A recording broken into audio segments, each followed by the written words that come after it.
Hello, this is Mark Wilson. I'd like to welcome all those who are joining this session of the Near East Archaeology Society. My topic today is Paul's mission to the Latin West, how the Vicarello Cups may illuminate his journey. Whether Paul ever made his projected visit to Spain and the ends of the earth mentioned in Romans 15 is unknown. However, church tradition, and one text is 1 Clement 5:7, holds that this mission did occur. It's usually suggested that Paul traveled by sea to reach the Latin West. However, is it possible that he traveled by land over Roman roads as he did on his journeys in the Greek East? The Vicarello Cups, discovered in 1852 northwest of Rome, may provide a key as to how such a land journey was made.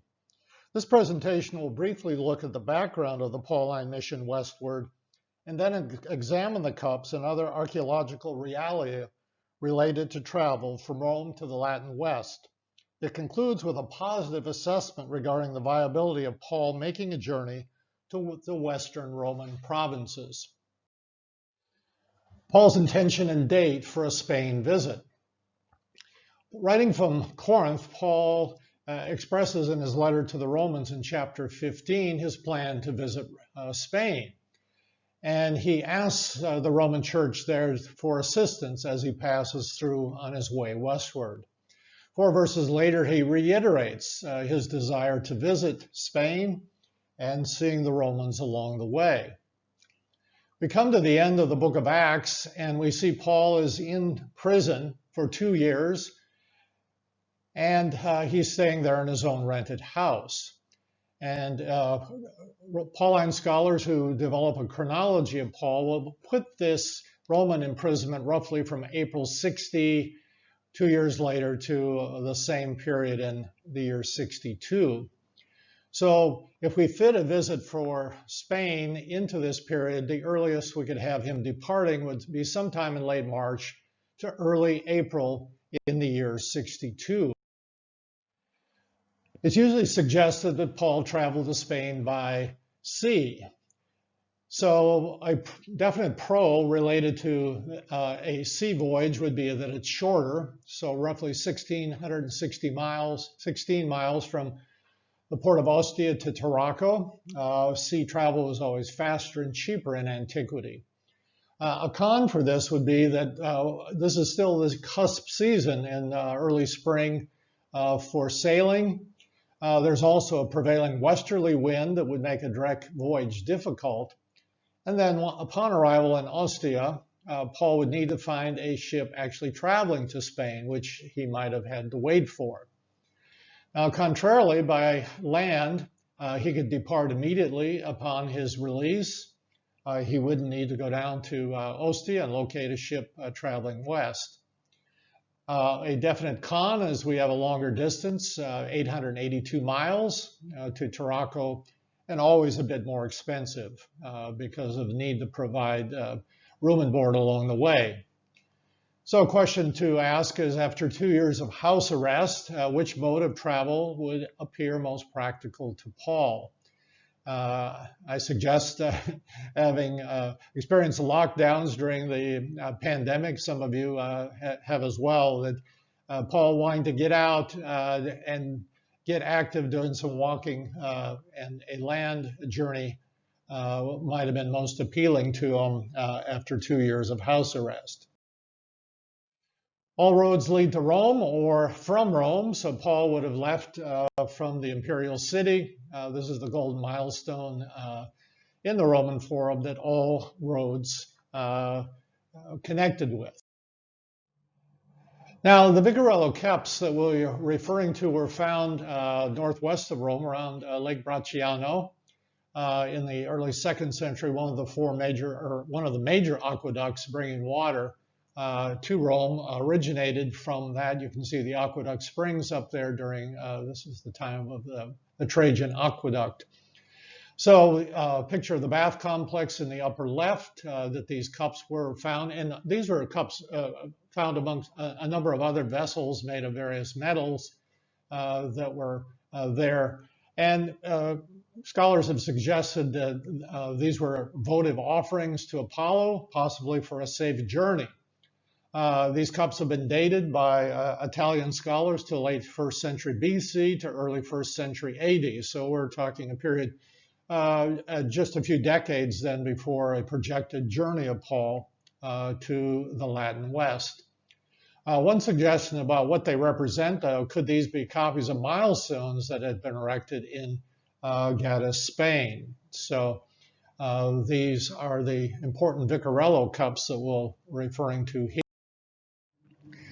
A couple of years ago, I was in one of the national museums in Rome near the train station, and was able to shoot this photograph of the 4 cups that we're discussing. The one on the left, the height is about 6.1 inches, and the largest diameter for these cups is about 3.1 inches. So you can see they're of different heights and different diameters. And from the etching, you can see they're very well preserved. And what we're going to see in the next slide then is the itinerary that is preserved on these cups. This itinerary then begins at Ad Portum, which is in Gades, Spain. And you can see at the bottom of the 4th column, the terminus is at Rome. And this distance is 1,840 Roman miles or 1,692 statute miles. And on this itinerary, we have 104 stopping points with the distances between them. So a very important itinerary showing travel between Rome and the farthest point in the Latin West in Spain. This is the map that we find at the exhibit itself. But one of the things you note is that from Rome, the itinerary goes across the peninsula to the Adriatic. And so as the route comes from Gades, it follows inland, then the coast, and at Arlate goes up through the Alps to the Adriatic and then crossing to Rome. So this is definitely not the shortest route. And so at least from Rome to Arlate, we're going to suggest a shorter coastal route. And the route as it crosses through inland Italy does not actually pass by the Roman bath complex, which is about 25 miles to the west of this route. So the reasons for the construction of this particular itinerary relate to various possibilities of a special trade route that needed to reach the port there at Fanum and Ariminum, but it certainly is more difficult and related to speed and distance is not ideal. So this is the path then of the itinerary on the Vicarello. The Orbis map that's online is very useful. Some of you might have used it. And so I've used this to give some projections of route. So in the map on the left, we see the Via Aurelia, which is the coastal route that I would suggest Paul would have used, going up to the first point there at Genoa, taking approximately 17 days. And here the distance listed in kilometers. I'll give this in miles a little bit later in the presentation. You can see this is a very well-known and established route following the coast. Very nice section of the Via Aurelia, station at Palladoro in the region of Latium to the northwest of Rome.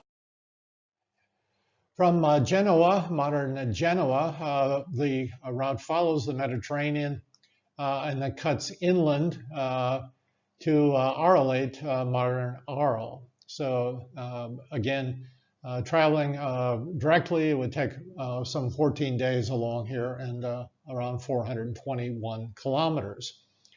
Now, if you look to the map to the right, you can see the route as it goes inland from the Forum Julii, and there is La Tourbe at the lower right, which is one monument we'll look at in just a second. And then another one, the Pont Flavien. And Massilia, you can see there, that's modern Marseille. And then Arlate is modern Arles there.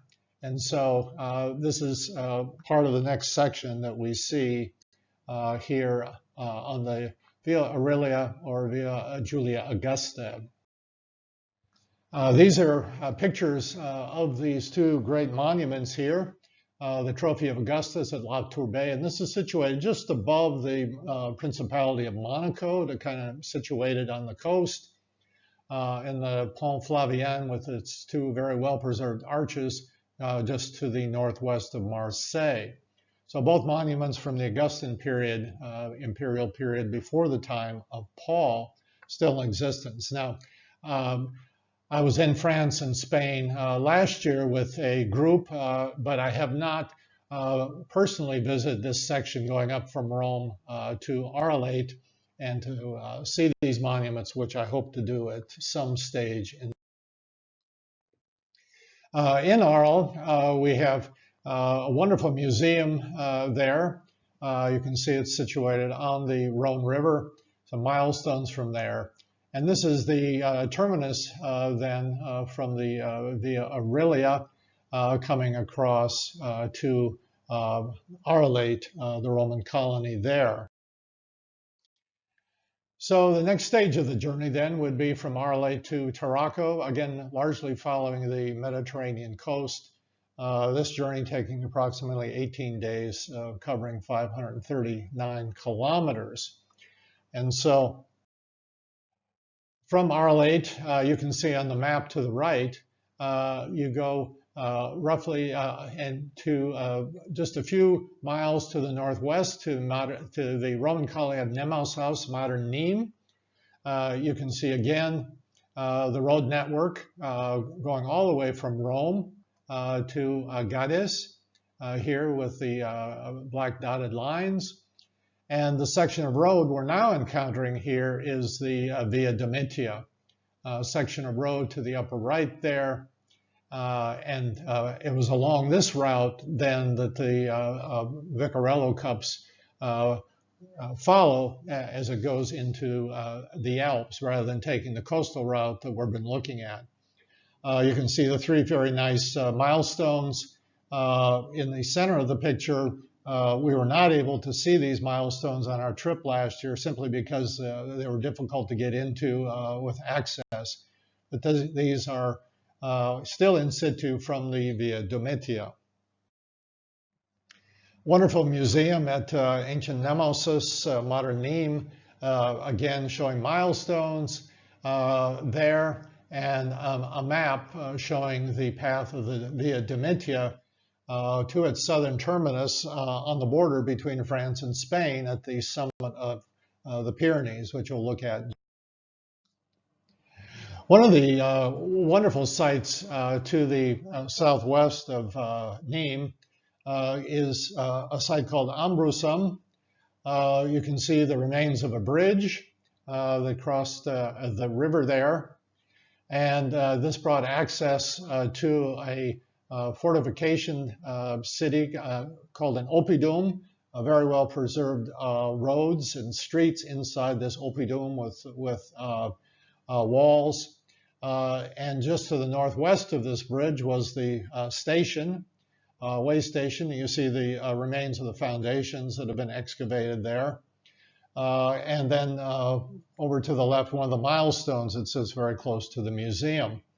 And it was wonderful in the small archaeology museum here at Ambrusum to see a prominent display discussing the Vicarello Cups. And so the photograph I have there is from that display in the museum where the prominence of this stop and its mention on the cups is featured here in the museum. And so this would be a certain place that Paul would have stopped on his journey from Arlate to the west. The next Roman colony was at Narbo Martius, modern Narbonne. You can see part of the ancient road preserved in the modern city today. You can see in the center of the picture, just above the road, Via Domitia carved into the stone there. And if you continue westward down that small street, it actually crosses a small river that we see in the right-hand picture, and the remains of the Roman bridge still in existence. So this is for pedestrian traffic. These apartment buildings literally built atop the bridge and reinforced with modern concrete. So this is part of the road at modern Narbonne. Now, as we get to the summit of the Pyrenees, we see on the left-hand side a display of a milestone from the region. And then this wonderful sign showing us where we're at along these Roman roads that connected Rome with Gades. So in the left-hand column, you can see the next major city, and the top of the chart is at Panisars. That's another name for this region, and the next picture will show you that. So we have roughly 187 kilometers to Tarraco, and then finally at the bottom on the Via Augusta is roughly 1,300 kilometers to its terminus at Gades. So on the right-hand column, you can see from the pass here to La Tourbe is 440 kilometers on the Via Aurelia, and then all the way to Rome, 895 kilometers. So you can see the total distances going each direction to the east and to the west. And we're sort of halfway on the journey, 1,300 kilometers to 1,400 kilometers going toward Rome, 1,300 toward Gades at this point at Panisars or Petrus here on this important pass. It looks like today. We were there on an overcast, cloudy day. The first picture, we're looking south towards Spain, and you can see part of the fortification from various periods there. The right photograph is looking toward this fortress called Panisars on top of the hill, looking back to the French side. So this is the important summit or pass, then separating the Roman provinces in France from those in Spain. This is a wonderful map that's on signage in Spain, and you can see at the lower right the pass that we were just looking at and on the Pyrenees. The Via Augusta staying inland to the west to Adfinis, modern Martorell. And if you look on the coast, there was a road, auxiliary road, linking it with Barcino, modern Barcelona, on the coast. As you continued west from Adfinis, you see a cluster of monuments, the Archibera, which we'll look at, and the Tower of Torres, and then coming to Tarraco, modern Tarragona, in this section of road. So here's at Martorell today, the remains of the Roman bridge over the river here, with a later restored bridge there as well. So on the Via Domitia, the Archibera is a very well-preserved arch. We'll see it in just a second, built under the reign of Augustus between 15 and 5 BC. And it's been restored over time, but it's still a very well-preserved monument. One of the things I was really struck with is the state of preservation of these Roman monuments, both in France and Spain. Even to a greater extent than we see monuments preserved here in Turkey. So this is the Arch of Bera, and Spain did a wonderful job of diverting the eastbound and westbound roads to go either on the north or south side of the arch. So a couple angles of this Augustan arch built at this time. And of course, Via Domitia would have gone right through the center of this. And you can see part of the paving behind me on the photo to the left. Just west of this was the Tower of the Scipios, built in the first half of the first century. So Paul traveling at this time would have seen both the arch and this tower. very nicely preserved, just north of the modern road. Then as we come into Tarraco, you can see the modern highway literally built over the ancient Via Augusta, welcoming us to the capital of Hispania Tarraconensis and the modern city of. There's a very strong tradition in the city that Paul preached here.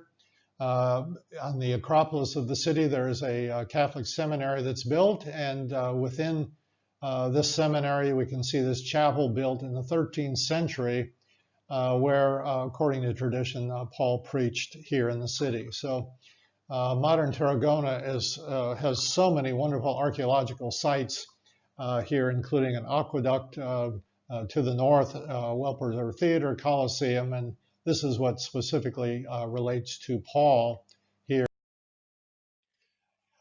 The suggestion that Paul sailed directly to Tarraco, this is the modern harbor built around the ancient harbor. Pliny tells us that that would take 4 days to sail to Rome from Tarraco, obviously with a prevailing westerly breeze behind you. So not a long journey directly between this port of Tarraco with the port of Rome at Ostia.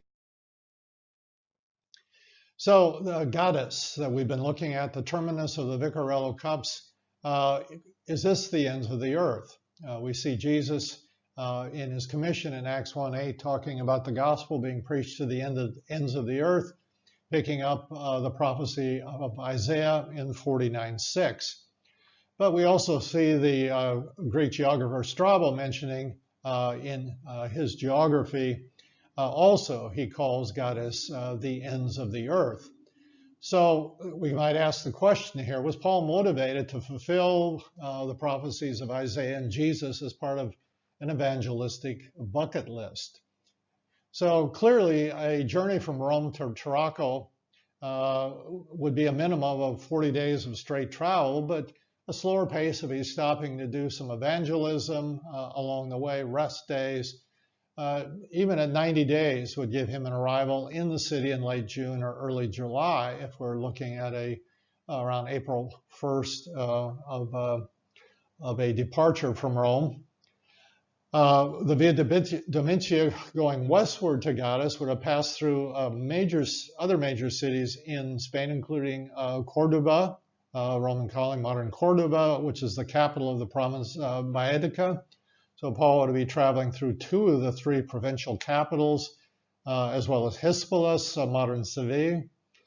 So from Tarraco to the terminus of the Via Augusta at Gades was a minimum of 35 days of travel, so a little over a month to make a direct journey. And again, Paul could be taking longer as he's going through these major cities like Cordoba. So here's a map again detailing that final leg of the journey, roughly 35 days and a little over 1,000 kilometers.